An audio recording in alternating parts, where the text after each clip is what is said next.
Selamat siang, guru-guru hebat semuanya. Selamat siang, Ibu. Hari ini kita kembali berkumpul di sini untuk melaksanakan kegiatan kita yang pada hari ini observasi kepala sekolah. Kebetulan karena pengawasnya kemarin juga sudah kami diskusi bersama, beliau menyarankan tiga pihak laporan atau membuat video. Dari tiga kepala sekolah itu kami mengambil jalan dengan cara membuat video, terus dimasukkan di YouTube, terus dikirimkan linknya. Jadi untuk di Alvarez jadwal observasi kepala sekolah jatuh pada tanggal 12 Maret tahun 2025. Materi yang akan kita presentasikan, kita belajar bersama-sama pada hari ini tentang refleksi pengelolaan kurikulum satuan pendidikan periode Januari-Desember 2025 di TK Polipawe Alvarez.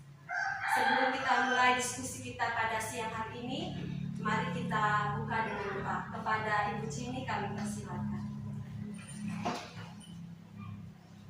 Marilah kita siapkan hati dan batin kita untuk berdoa. Dalam nama Bapa dan Putra dan Roh Kudus. Amin. Ya Allah yang Maha Rahim, puji dan syukur kami haturkan kepadamu karena atas berkat dan rahmat Engkau berikan kami kesehatan dan kami dapat berkumpul di lembaga ini, di tempat ini untuk melaksanakan kegiatan kami pada siang hari. Tuhan kami mohon suara manusia.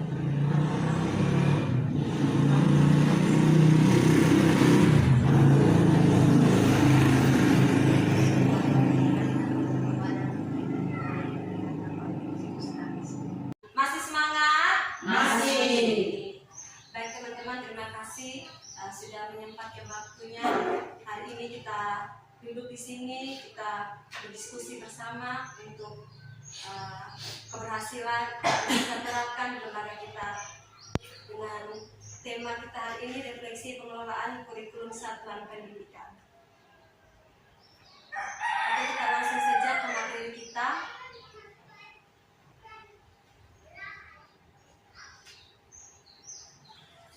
Di sini ada sebuah pertanyaan, apa yang Anda ketahui tentang refleksi kurikulum?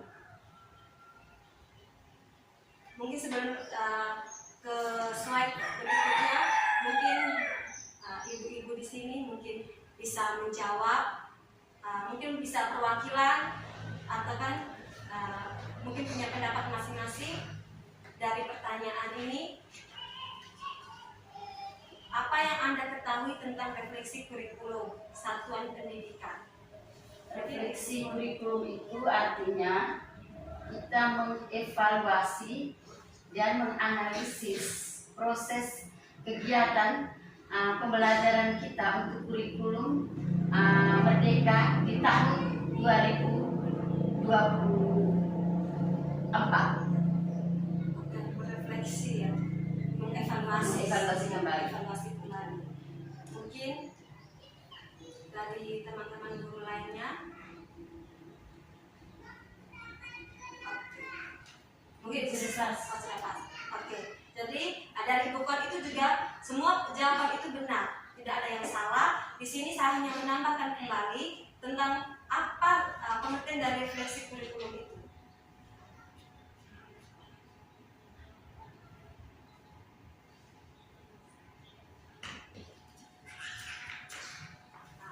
Refleksi kurikulum itu adalah proses evaluasi yang dilakukan oleh pendidik dan pihak sekolah untuk meninjau efektivitas kurikulum yang diterapkan. Tujuannya untuk apa? Tujuannya adalah untuk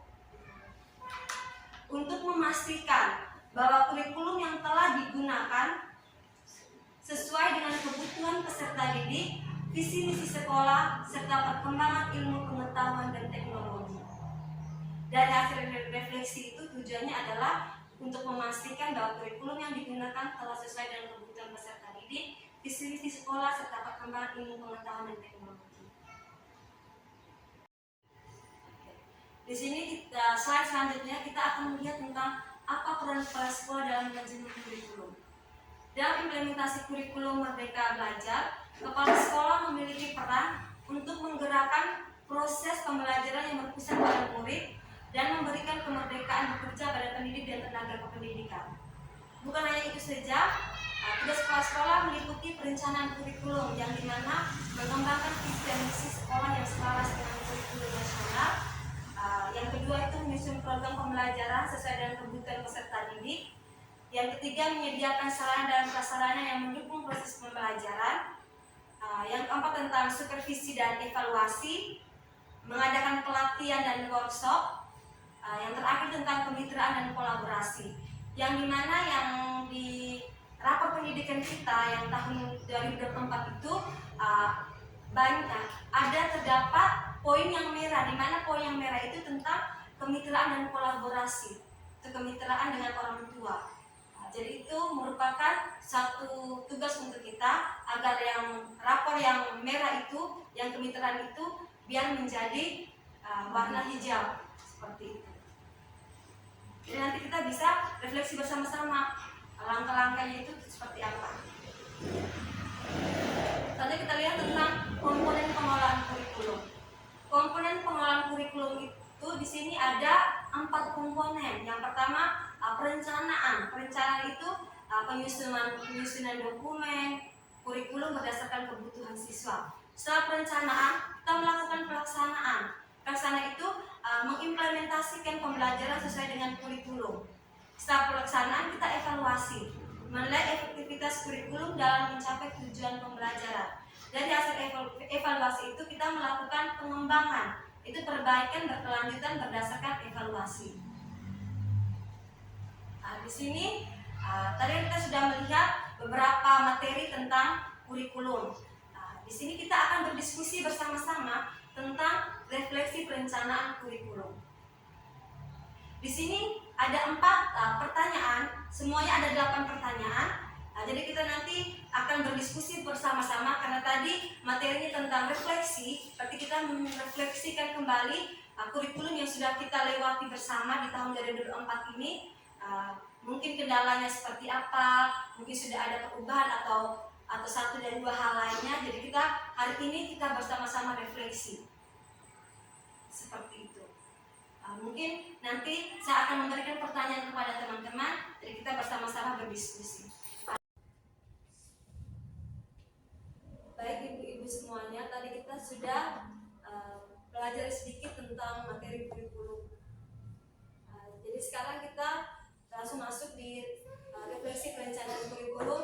Di sini ada 4 pertanyaan, mungkin kita bisa menjawab, kita bisa berdiskusi bersama-sama tentang perencanaan kurikulum yang sudah kita lalui di tahun 2024 kemarin. Pertanyaan pertama tentang apakah kurikulum sudah sesuai dengan kebutuhan siswa atau anak? Baik Ibu, untuk pertanyaan pertama saya menjawab sesuai dengan pengalaman yang selama setahun ini. Itu kurikulum itu sudah sesuai dengan kebutuhan siswa. Kenapa dikatakan sudah sesuai dengan kebutuhan siswa? Karena pada awal masuk tahun pelajaran, kami guru sudah membuat sebuah asesmen, yaitu dengan asesmen awal. Dengan adanya asesmen awal, kami sudah memilah-milah setiap siswa punya kebutuhan yang masing-masing, baik yang normal maupun yang obesitas. Dengan sesudah memilah-milah itu, di dalam penyusunan kurikulum, kami sudah membuat tujuannya itu sesuai dengan kebutuhan yang akan kami gunakan di saat pembelajaran, sehingga tujuannya itu sudah nanti optimal sesuai dengan apa yang diinginkan, seperti itu. Oke. Baik, dari Ibu Kon, beliau menjawab bahwa sudah sesuai dengan kebutuhan siswa, karena sebelum tahun ajaran baru itu guru-guru sudah melakukan asesmen awal. Oke. Mungkin ada tambahan dari Ibu Kris. ini memang sudah sangat sesuai dengan kebutuhan anak, karena kita merancangnya, kita melihat dengan dia punya umur STTPA. Jadi tidak salah. Oh, anak yang umur sekian di sini, anak yang umur sekian di sini, jadi tidak bagus. Jadi perancangan kurikulumnya Merdeka ini luar biasa. Hanya tinggal kita dikuasai. Berarti Jawaban saya tanggapi dari Ibu Kris dulu. Yang seperti Ibu Kris omong itu sudah bagus. Hanya pengalaman saya di lapangan, ada beberapa anak itu yang dia punya kemampuan sudah lari lewat jauh. Kadang-kadang saya mau merancang itu karena bingung untuk anak-anak yang masih belum. berarti yang saya kasih masuk sedikit, berarti yang dari ibu kon menyampaikan itu, lanjutan dari ibu, tanggapan dari ibu kon, dari ibu Kris itu, berarti itu nanti kita akan berdiskusi tentang pertanyaan terakhir, apakah metode pembelajaran sudah sesuai dengan karakteristik siswa. Berarti itu materinya akan bersangkut dengan tanggapan dari ibu kon nanti. Jadi dari saat terima masukan dari ibu kon, terus jawaban dari ibu kon dan ibu Kris, nanti yang tanggapan dari ibu kon itu kita akan bahas di pertanyaan yang nomor 4. Oke. Dari ibu Kris tadi juga sudah mengatakan bahwa sudah sesuai dengan kebutuhan siswa, yang dimana sudah membagi sesuai dengan produksi anak. Mungkin ada masukan dari guru-guru lain? Ya, dari ibu Karmila. Kurikulum Merdeka Belajar ini sudah sesuai dengan kebutuhan anak. Kenapa? Anak lebih aktif dan terlibat dalam proses belajar. Itu pertama. Dua, itu anak bisa mengembangkan kemampuan berpikir kritis dan berkolaborasi. Jadi anak itu dia menyelesaikan tugasnya, dia memilih tugas sesuai dengan dia punya kemampuan atau dan kemampuan minat anak. Jadi dia mengerjakan tugasnya itu sesuai dengan kemampuannya. Jadi Merdeka Belajar itu sudah sesuai karena dia sudah anak sudah bisa aktif dan terlibat dalam proses pembelajaran. Oke, baik. Jadi jawabannya itu sudah. Ya, sudah. Mungkin dari Ibu Susan sudah. Oke, lanjut. Jadi dari pertanyaan nomor 1 ini, dari kita sudah menjawab semua, dari 3 guru yang sudah menjawab, sudah memberikan masukan, ada yang memberi tanggapan juga. Dari pertanyaan ini jawabannya adalah sudah sesuai dengan kebutuhan siswa, yang dimana sudah dibagi per usia, sudah melakukan asesmen awal, sehingga ketika berjalannya pembelajaran kita tidak bingung lagi, kita sudah sesuai dengan kebutuhan anak. Mungkin pertanyaan yang kedua, apakah keterlibatan guru dalam perencanaan optimal dari perencanaan kurikulum ini? Keterlibatan kita para guru dalam perencanaan kurikulum itu seperti apa? Untuk mengembangkan biar kita tuh agar kita tuh terlibat dalam kurikulum ini, kita tidak hanya dari dinas bilang perubahan kurikulum seperti ini, kita hanya mengikuti saja, tapi tidak ada keterlibatan langsung dalam diri kita. Nah, bagaimana cara kita biar kita terlibat langsung dalam perencanaan kurikulum, biar kita bisa lebih memahami seperti itu. Jadi kita jangan hanya disuruh begini, kita itu sudah, tapi kita tidak memahami kurikulum yang sebenarnya itu seperti apa, yang perubahannya itu seperti apa yang harus kita lakukan di lembaga kita. Jadi itu keterlibatannya itu seperti apa? Mungkin ada Ibu Kris. Terima kasih. Kalau keterlibatan guru, ya selama ini kami juga terlibat. Hanya untuk saya punya kendala hambatan itu di IT-nya. Jadi sehingga yang membantu saya itu adalah saya punya adik di Ibu Kon. Ya, saya berterus memang saya tidak bisa buat apa-apa, hanya masukan. Itu saya bisa. Waktu itu kita waktu menyusun KTP atau modul, hanya sedikit memberikan tanggapan. Ya, itu terima kasih dari saya. Kabar dari Ibu Kris itu, beliau tuh bisa, hanya kekurangan itu di IT saja. Mungkin kalau ikut seminar atau apa-apa itu bisa, hanya permasalahan itu di IT-nya. Oke, mungkin ada tanggapan dari Ibu Karmila. Dari guru dia harus mengikuti pelatihan supaya dia bisa merubah atau merancang sesuai dengan kurikulum yang berlaku. buat bimbingan-bimbingan dengan anak dalam kegiatan Berarti peningkatan kompetensi kompetensi guru. mungkin dari Ibu Pol. Baik, saya tambahkan untuk keterlibatan guru dalam perencanaan kurikulum ini, untuk di sekolah kita itu semua guru itu terlibat. Yang pertama dalam menyusun KSP. Di dalam menyusun KSP, kepala sekolah dan bersama dengan kami guru kita duduk bersama. Kita membuat yang pertama perencanaan tahunan, program tahunan. Setelah dari program tahunan itu kami bersama-sama lagi merencanakan untuk semester, program semester. Setelah dari semester itu kami merencanakan untuk perencanaan di kelas, pembelajaran yang di kelas itu dengan PPP atau modul. Dari kami semua pasti punya kelebihan dan kami punya kekurangan. Tetapi usul saran itu semua guru terlibat aktif. Hanya satu itu yang kendalanya itu hanya di IT-nya saja.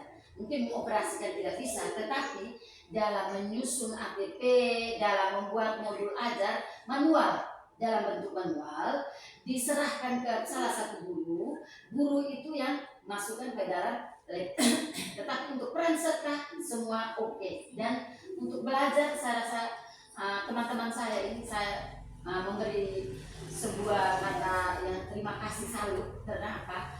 Mereka ya cukup untuk mau belajar, mau berusaha, maksudnya mau tahu lah, walaupun merangkak kami memang pelan-pelan, tetapi kami berusaha melewati tangga dari 1, 2, 3 dan seterusnya. Mungkin saya kembali. Oke, ada yang mau tanggapan lagi dari Ibu Pol, Ibu Kris, Ibu Kamila? Mungkin ada Cimi. Baik, terima kasih Ibu. Kalau menurut saya keterlibatan guru dalam kurikulum Merdeka ini singkatnya lebih memfokuskan diri dari guru itu terhadap administrasi pembelajaran dengan keterlibatan eksen guru saat pembelajaran itu berlangsung. Jadi guru itu harus terlibat langsung karena saat kita menyusun modul atau ATP, kalau kurikulum Merdeka ini kita harus menyesuaikan dengan kebutuhan anak karena tingkat perkembangan anak itu beda-beda. Kita harus bisa membedakan, artinya guru harus terlibat langsung saat penyusunan supaya guru itu tahu bahwa dia menangani anak 4 tahun, beda keterlibatannya atau eksen pembelajarannya dengan anak yang 5 sampai 6 tahun. Baik, Ibu Cimi, terima kasih. Mungkin dari Ibu Susan.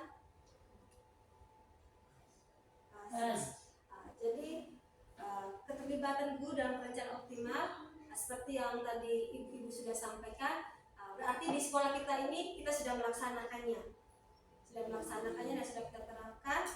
Kita juga sudah menyusun semua kayak modul ajar, terus pembelajaran yang sesuai dengan karakteristik anak, usia anak.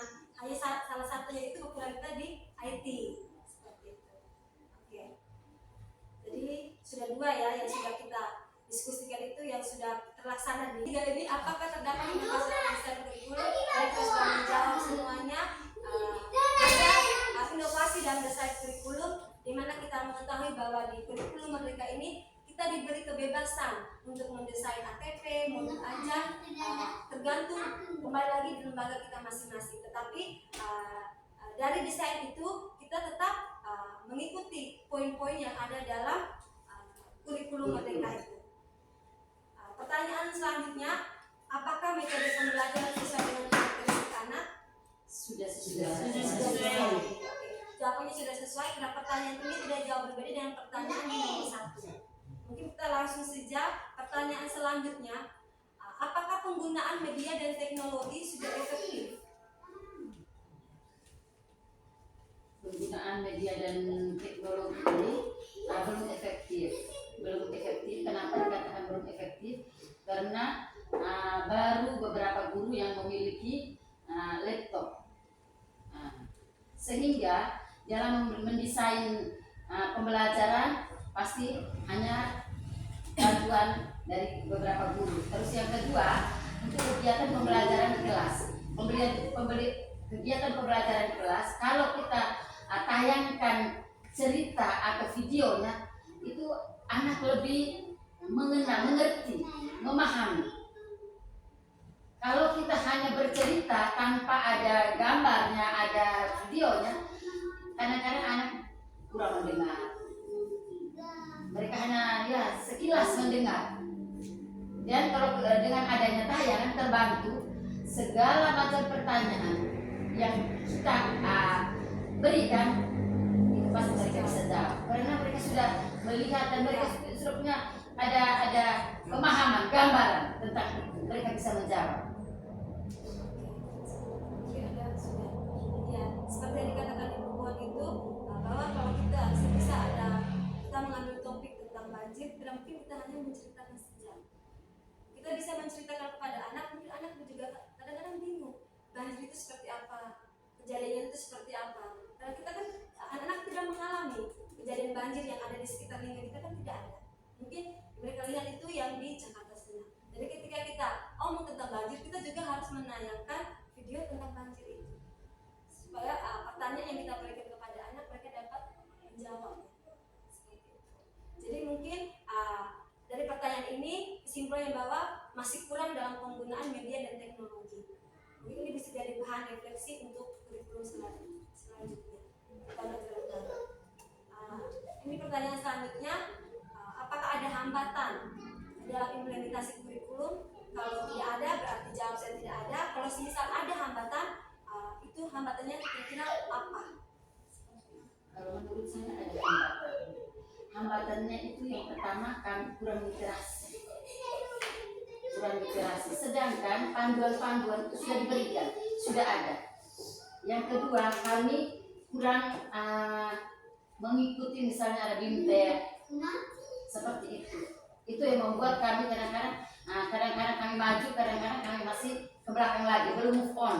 Karena kami belum itu tadi belum belajar, belum seperti itu hambatan.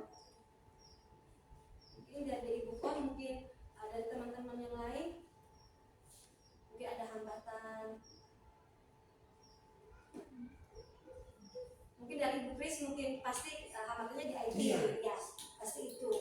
Jadi karena memang sekarang kan dunianya semuanya harus bisa IT, semuanya itu harus lewat laptop, semuanya itu online semuanya. Jadi mau tidak mau kita yang masih muda ini, karena mereka juga beliau-beliau ini sebentar lagi juga pensiun, jadi kita yang muda-muda ini kita juga belajar supaya apa yang kita tidak tahu itu bisa kita tahu. Mungkin dari guru-guru lain? Kalau mungkin dari saya kurangnya literasi. Hanya itu saja. Ibu Kamila?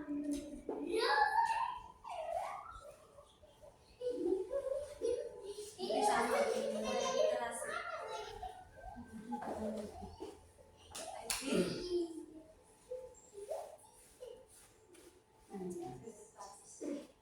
Mungkin dari kesimpulan dari pertanyaan ini itu dari buku pas tadi mengatakan yaitu kurangnya literasi, dan itu memang saya juga mengalami. Kita memang kurang sekali literasi, padahal itu semua itu sudah ada di panduan seperti yang modul ajar kemarin itu. Setelah itu semuanya sudah ada dan itu sudah lama, hanya kita tidak mau baca itu. Terus yang kedua tentang IT itu juga mungkin seperti di itu kan hitungannya sudah sebentar lagi sudah mau pensiun itu hitungannya. Jadi untuk kita yang muda-muda ini sebenarnya kita bisa, hanya kita malas. Ya.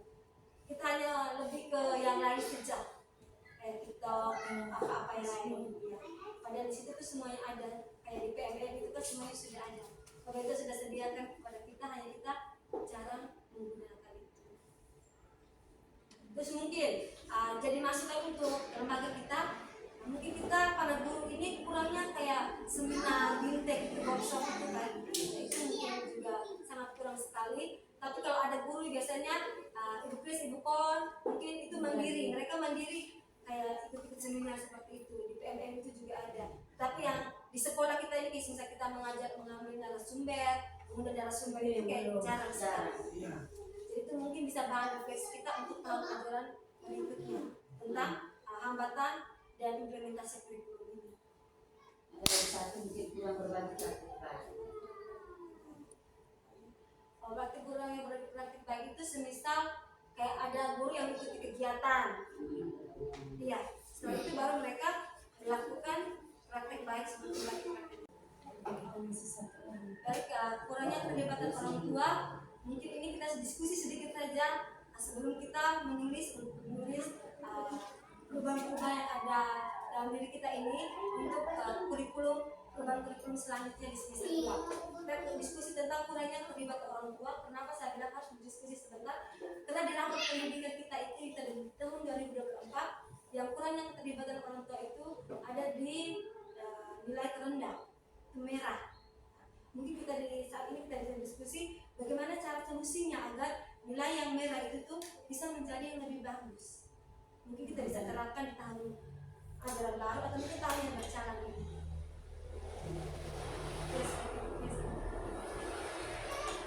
Yang pertama, kita membuat kelas orang tua. Dan orang tua di sini biasanya mereka tuh sabar dulu. Sabar, macam sepertinya mau bayar uang sekolah. Sabar, mereka hampir selesai dulu berbayar. Mereka belum begitu mereka tahu.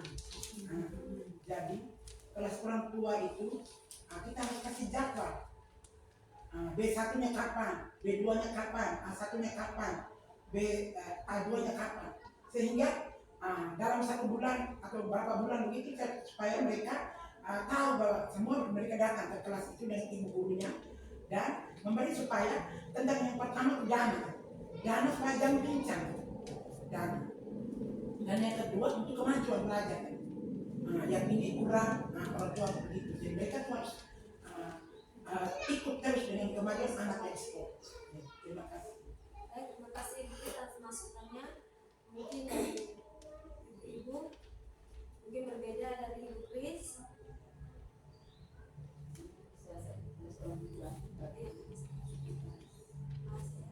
Jadi kelas ini keterlibatan orang tua itu tidak hanya Mungkin dari saya satunya itu tadi kelas orang tua ya. Kelas orang tua itu kita mengundang narasumber. Itu arti dari kelas orang tua. Terus mungkin dengan kegiatan parenting itu untuk pembuatan APE itu yang kita harus melibatkan orang tua. Karena selama ini peluang itu belum. Tapi ada dananya. Iya, ada dananya. Nanti dengan dana ini mungkin kita bisa melaksanakan itu semua. Baik, terima kasih. Ya, jadi saya sedikit tambahkan, keterlibatan orang tua itu tidak selamanya kelas orang tua. Keterlibatan orang tua itu semisal kayak di puncak tema itu kita bisa kegiatan outdoor di luar. Itu kita bisa libatkan orang tua dari rumah ini. Seperti itu. Semisal kayak Wisata. nanti puncak temanya itu di akhir bulan dari tema itu kita bisa kegiatan di mana itu kita libatkan orang tua. Terus semisal kegiatan Natal bersama, kita kan supaya Yayasan Katolik, otomatis itu Natal dan tahun baru bersama itu harus kita libatkan orang tua dan terus ada lagi yang ada dengan pokoknya ada kata-kata baru, ada kegiatan orang tua bersama anak itu, orang tua ikut belajar bersama anak di kelas. Jadi ada guru yang kayak seperti biasa kayak kita mengajar, nanti ada trial kelas atau apa itu? Jadi ada istilahnya itu. Jadi saya lihat di sampingnya teman-teman yang di jalan sana itu tuh, saya lihat mereka seperti itu.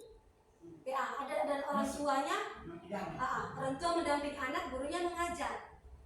Guru mengajar terus dikasih kegiatan macam-macam kegiatan dipilih, nanti orang tua dan anaknya sendiri mau bermain ini. Terus mereka menghasilkan sesuatu seperti itu. Iya. Itu sangat bagus. Tetapi ada anak-anak kalau bersama mama, mereka tambah cengeng lagi. Mereka tidak mau ikut kita. Ya tapi ada ini dulu usulan bagus, tapi ada kekurangan, ada kelebihan. Iya. Kalau macam saya tahun ini tidak ada. Kalau tahun kemarin ada. Itu mamanya dia 1 tahun genap. Itu mamanya tidak pulang-pulang. Tetap ada sampai dia kelas 1. Akhirnya kelas 1 sudah lepas. Begitu. Oke, berarti Kalau untuk mamanya lihat tidak, dia tidak mengganggu. Hanya Iya. Ada yang mengganggu, ada yang iya, ada yang tidak. Jadi ini kembali lagi juga kurangnya terlibat orang tua ini tidak selamanya itu semuanya dari sekolah yang tidak melakukan itu. Sekolah melakukan, tetapi dari orang tua itu yang tidak ada kerjasamanya. Seperti tadi Ibu mengatakan dari kelas orang tua.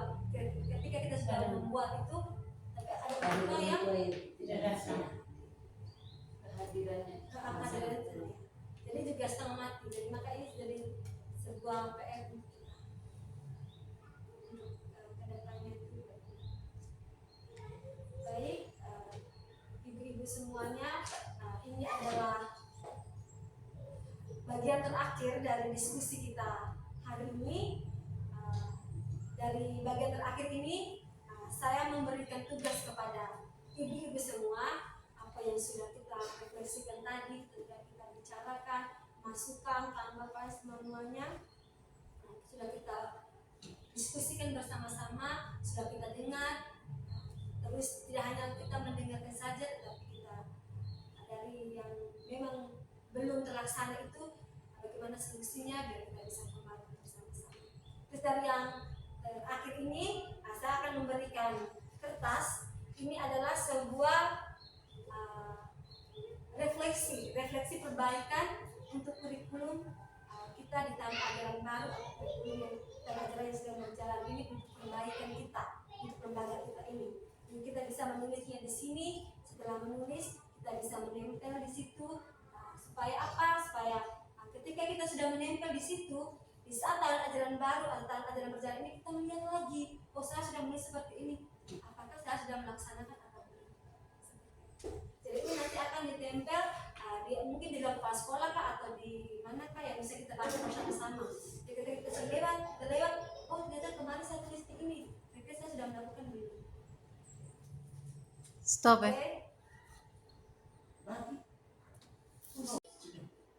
Bagaimana hasil belajar siswa secara keseluruhan?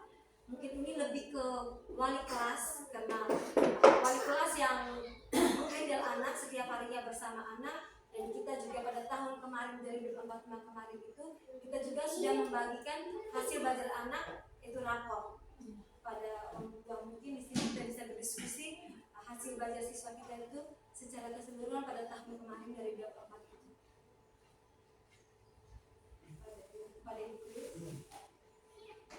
Untuk saya di kelompok B1, kalau kita mengikuti kurikulum merdeka bagus banget. Karena yang pertama anak sesuai dengan minatnya. Sehingga di pembelajaran itu anak itu yang pertama diminta untuk memilih kegiatan sesuai dengan dia punya bakat, dia punya kemampuan, dia punya minat. Itu.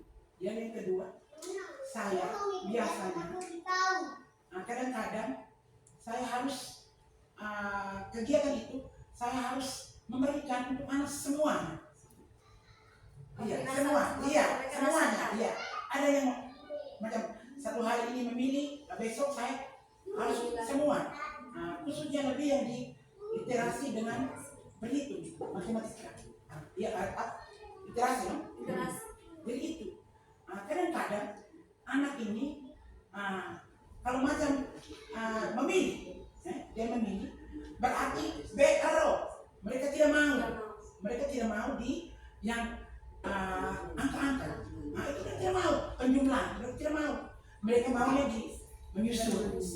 Mereka cari itu yang gampang-gampang. Akan tetapi di saat itu juga saya harus melihat membimbing mereka.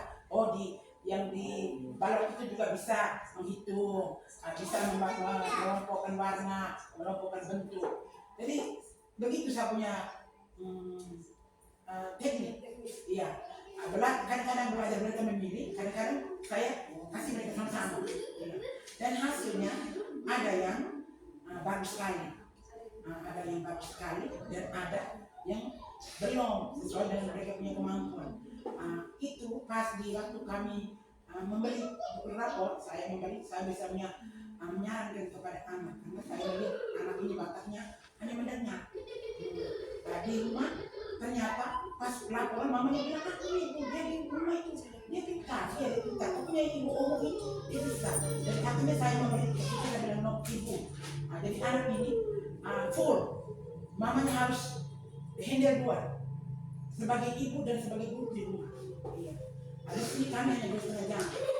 Jadi untuk ini memang sangat luar biasa. Terima kasih. Dari Ibu Kris menggunakan metode seperti ini kelasnya. Dia juga melakukan kerjasama dan orang tua. Berarti orang tua juga harus kerjasama dengan guru-gurunya. Biar apa yang kendala guru-gurunya di sekolah tentang anaknya, orang tuanya juga tahu. Jadi itu hal yang luar biasa. Mungkin dari teman-teman yang lain juga apakah seperti Ibu Kris atau mungkin berbeda? Mungkin dari kita bilang Kalau di A1 pembelajaran kami mengajarnya anak usia 4 sampai 5 tahun. Terus saya langsung memilah karena kami di A1 ada anak yang berkebutuhan khusus, ada beberapa, ada 4 mungkin. Jadi mereka yang anak berkebutuhan khusus ini saya menyuruh mereka duduk di atas meja. Setelah mereka memiliki kegiatan yang mereka inginkan, mereka di atas meja. Supaya apa? Supaya mereka tidak lari-lari. Kadang-kala mereka ganggu temannya yang sedang belajar. Nah, kalau mereka yang saya lihat agak tertib, nah saya menyuruh mereka memilih tempat di pojok rohani atau dekat dengan pojok baca. Terus pembelajarannya saya memilah juga karena ada anak yang mampu dan kurang mampu sesuai dengan kemampuan mereka masing-masing. Itu saja. Tadi sedikit tanggapan, tadi Ibu Karmila mengatakan bahwa di kelas Ibu Karmila itu ada 4 anak yang berkebutuhan khusus. Kira-kira itu, maksudnya mungkin saya baru tahu ada 4 anak itu, kira-kira siapa saja? Itu Vicky, Faujan, Ajan, dengan yang cilik itu Anu. Tidak tenang duduknya. Maunya masuk di kelas Ibu Susan lah, keluar masuk di kelas Ibu Kris, tidak tenang. Tapi mereka bisa, cuman kurang tenang. Jadi mereka tuh harus butuh bimbingan khusus. Jadi saya damping terus mereka supaya tidak ganggu teman yang lain. Jadi bisa kita garis bawahi bahwa anak yang berkebutuhan khusus itu tidak selamanya mereka yang cacat fisik. Iya. Mungkin dari Ibu Susan. Baik, terima kasih. Kalau pengalaman saya di A2, saya mengajarnya kelompok A umurnya 4 sampai 5 tahun. Untuk kegiatan pembelajaran itu, saya kalau seandainya di literasinya itu menulis vokal. Jadi saya ada yang sebagiannya itu di atas meja, nanti ada yang sebagiannya di bawah. Satunya di atas, contohnya menulis huruf vokal.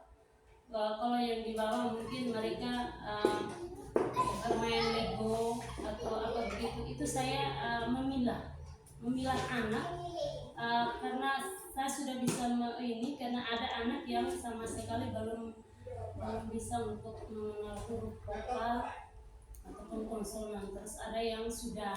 Jadi saya memilah ketika anak itu yang sudah mampu untuk walaupun mengenal atau ini dia sudah mampu, berarti dia di bawah lantai. Hanya anak-anak yang belum mampu untuk menulis itu yang saya sediakan di atas meja supaya mereka gampang untuk menulisnya itu bagus. Mungkin itu dari saya. Dari saya, terima kasih. Hasil belajar siswa. Izin terakhir dari Ibu Kon. Baik. Bagian dari hasil belajar siswa, dari hari ke hari hasil belajarnya selalu meningkat. Yang pertama, usaha guru di sekolah. Yang kedua, kerjasama saya dengan sekolah. Jadi saya bisa ambil kesimpulan dari hasil siswa ini. Tadi yang Ibu benar. Itu tuh juga seperti teknik dalam pembelajaran. Hasil belajar itu mungkin dari anak yang sebelumnya dia memang tidak bisa sama sekali, mungkin di semester ini sudah ada peningkatan. Semisal Vicky ya, contohnya seperti ketika dia itu tidak bisa sama sekali pada semester 1, nakal sekali. Tapi ketika sudah masuk semester 2 dan Ibu Karina sudah menyampaikan bahwa Vicky itu dia sudah bisa mau menulis. Ya, itu mungkin kalau kita bisa lihat dari hasil belajarnya seperti itu. Yang ibu sampaikan itu juga sudah benar. Itu salah satu teknik agar hasil belajar siswa yang sebelumnya tidak bisa untuk pertanyaan refleksi kita pada hari ini, pertanyaan terakhir itu sudah di sini dari hasil belajar siswa itu. Kita mungkin langsung ke kita lihat tentang faktor pendukung dan penghambat dalam kurikulum tersebut. Mungkin dari faktor pendukung penghambat ini, kalau kita ingat-ingat lagi, kita juga sudah sampaikan tadi, semua itu sudah ada yang kita sudah bahas tadi, sudah ada jawabannya, itu sudah ada di sini. Mungkin kita bisa melihat bersama-sama bahwa di sini itu faktor pendukung dari implementasi kurikulumnya itu, yang pertama tentang ketersediaan sumber daya, faktor pendukungnya. Kalau sumber dayanya oke, berarti aman, semuanya beres. Yang kedua, komitmen guru dan tenaga kependidikan. Komitmen yang luar biasa pada guru itu. Kalau semisal juga guru mempunyai komitmen untuk bekerja sebelum seminggu itu, kalau mau ganti buat modif aja, misalkan dulu RPPH. Jadi seminggu, misal Senin tetap Sabtu untuk Senin berikutnya kita sudah sesuai di hari Sabtu itu. Untuk pembelajaran di hari Senin ya. Terus kayak setting ruangan, mungkin itu kita di lembaga kita sudah melakukan, tapi tidak komitmennya belum ada seperti itu. Terus yang terakhir tentang dukungan kebijakan sekolah. Baik ibu semuanya, saya akan membagikan kertasnya. Ini sudah dalam bentuk hati. Berarti apa yang sudah kita tulis harus kita ingat dan kita ketahui. Jadi saya akan bagi.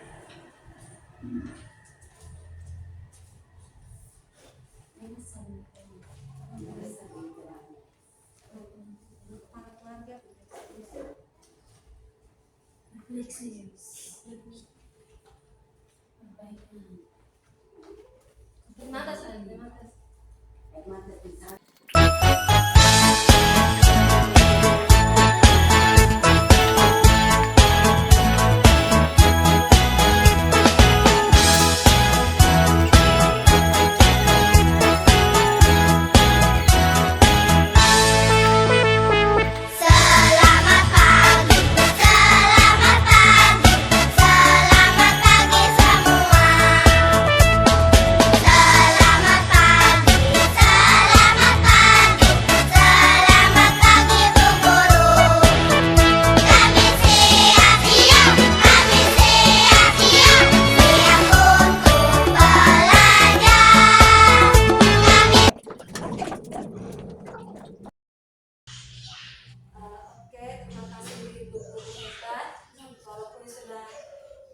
menunjukkan pukul siang sekali, tapi semangat kita luar biasa sehingga sampai kegiatan terakhir ini kita juga masih sempatnya menulis refleksi kita untuk perbaikan selanjutnya, dan kita juga sudah menempel semua di sini.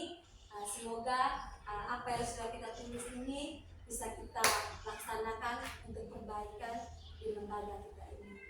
Jadi nanti kita akan menempel di papan di depan itu, biar bukan hanya kita saja yang bisa melihat, tetapi para orang tua juga bisa melihat apa yang menjadi refleksi perbaikan untuk lembaga kita ini. Sebelum kita menutupi kegiatan ini, kita berdiri bersama-sama, kita tepuk Alberta. Tepuk Alberta ini merupakan nama mobil kita yang diciptakan oleh Ibu Kol. Jadi kita bersama-sama tepuk Alberta. Sudah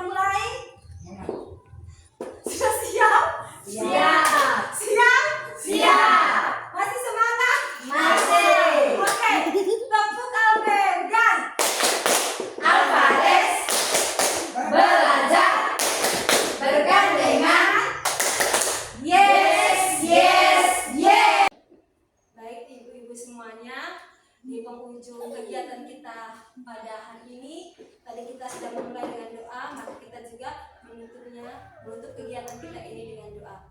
Kepada Ibu Cini kami persilakan. Marilah kita siapkan hati dan batin kita untuk berdoa. Dalam nama Bapa dan Putra dan Roh Kudus.